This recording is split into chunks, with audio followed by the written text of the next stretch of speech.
लंबा एकन घुघुट काढ़ ले ही। एक हाथ से घुघुट कर ले रही, 1.5 हाथ के डंडा वहू ने आधा हाथ फाटल,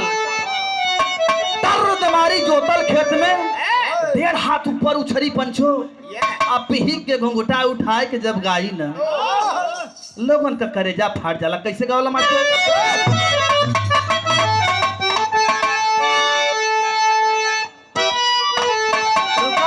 दे दला बस करा, समय के पाबंदी है, छुआ काटा ना बस खाली गावा की पूर्वा की देसा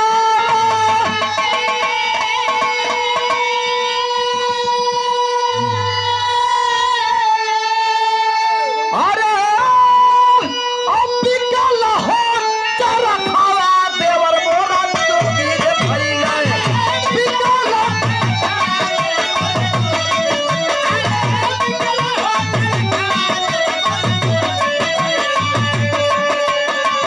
चरखा हो मंगाईदा चरखा हो मंगाईदा लहरे तारा देवर मोरा चोकी भैया।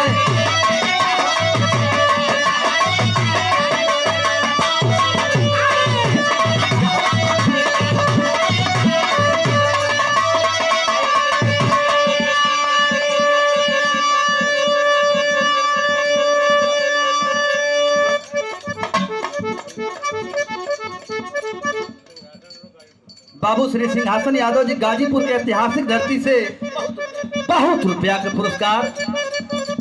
ए पंचो साथ में सुनने वाले भैया लोगों के बहुत बहुत प्रणाम पर लगे उपस्थित। यहाँ पे जो भी आए हैं आप लोगों के आशीर्वाद के बस खाली दरकार है। विराम में लेकिन बड़ी समय हो मास्टर है, लेकिन तब चढ़ी के